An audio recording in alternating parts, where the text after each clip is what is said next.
So I wrote this book, Doctor of the Soul, Experiences in Astrological and Sacred Psychology, prior to the pandemic.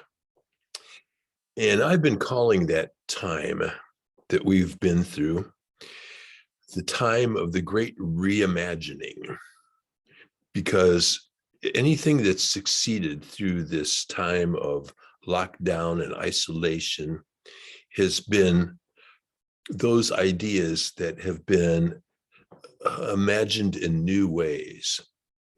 I was just thinking about schools and education and how distance learning and learning from home and one's own personal search for knowledge, it has been just revolutionized. And this book, Doctor of the Soul, that I wrote, is a defiant book, both by content and style. Doctor of the Soul has actually been defying me, the author, for the last period of time. And it's been begging to be reimagined as a video book. The original Doctor of the Soul on paper had a 30-song music soundtrack that danced through the lyrics of the book.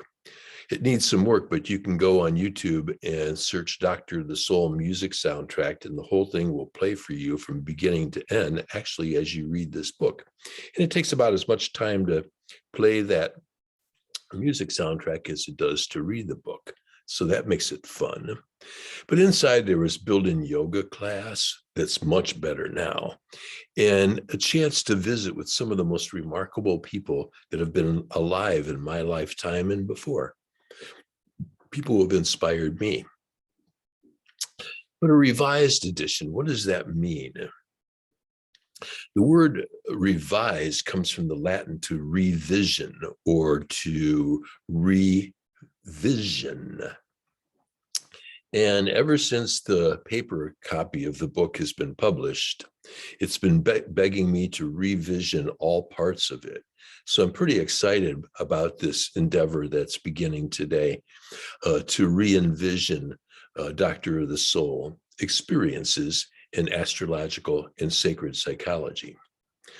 The Phoenix Fire, which is behind me, that graces the cover of my book, is an artwork by Charles Gilchrist, a wonderful friend of mine, but a great shamanic artist who only worked in sacred mandalas and the art that can come out of the sacred circle. And the Phoenix Fire is interesting because you can't know the phoenix unless you've known the fire and the ashes. So when we look at the history of our lives, there's been times that we found ourselves in the ashes and in the fire, and living through that allows the phoenix to emerge. So when Charles Gilchrist gifted me this to use this cover, he was still alive, and Charles passed away in June of 2021. And I did a tribute to Charles in another publication that I've been doing called Musing about Muses, where it's an ongoing series where I am intent to interview artists all over the world from where their inspiration comes. There's 4 episodes that are finished, and episode 2 has been revised after Charles's death. He had a stroke, and I'm going to include a link to Musing About Muses episode 2 to complete the introduction to this revised edition of Doctor of the Soul.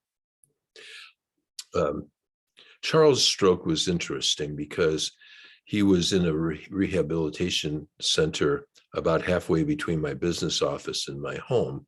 So I was able to spend some time with him in the month that he lived after his stroke. There was something unusual about this stroke. And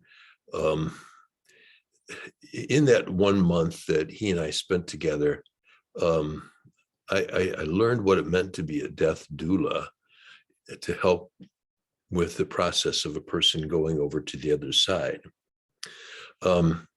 This stroke has a curious story. I first met Charles about 30 years ago, and I was working at that time with a gifted astrologist, Pamela Dickens. And one day she came to the office and told me that she had met an artist that she had a very powerful connection to, and it was Charles. And I got to meet him, and I saw why. But then soon afterwards, they decided to get married. And I was very honored that they asked me to officiate at their wedding. Someone in the state of Ohio said it's okay for me to do that. So my license is on file. But anyway, I thought, I searched through ancient wisdom for what would be beneficial for their wedding ceremony. And I found this story. And this story is dangerous in itself, because on one hand, the story called The Corpse Bride is pretty risky material to do for someone's wedding. And yet, on the other hand, they were getting married on Halloween night. So I decided to go with it. And it was a story about a traveler on the path of life that finds a root curiously growing out of the ground that looked like a finger. And the more time they spent with it and loved it and nurtured it and pulled it forth out of the ground and made it come to life, is the story of a traveler on the path that finds a very unusual trail to follow. And Pamela was on the trail of Jungian astrological psychology work that developed into what you'll learn more later called soul recognition. And Charles is a shamanic artist doing sacred mandalas.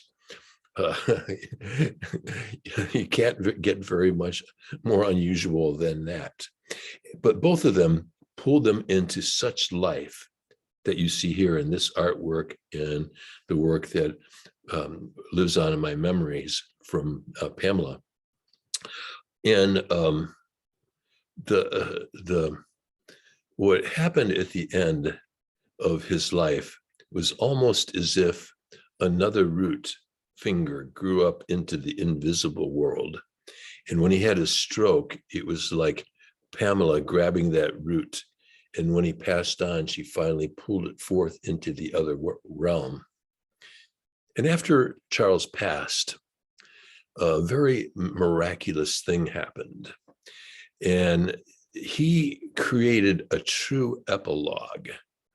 And what an epilogue is, it's a theater word. And it's about when the play is over and the curtain comes down, the main actor comes forth out onto the stage and addresses the audience. Well, about a week after Charles passed over to the other side, his sister received a dream. And in the dream, the play was over, the curtain was come down, and Charles comes out onto the center stage, and looks at his audience. And in the dream, he begins to break into a Scottish jig. And that was actually Charles's nationality. Gilchrist actually is Christ bearer. And if you go into mythology, you know that's Chiron, who rows the boat from the land of the living to the land of the dead, who Charles had recently had an experience of meeting. So enjoy Musing About Muses, Revised Edition, Episode 2 with Charles Gilchrist.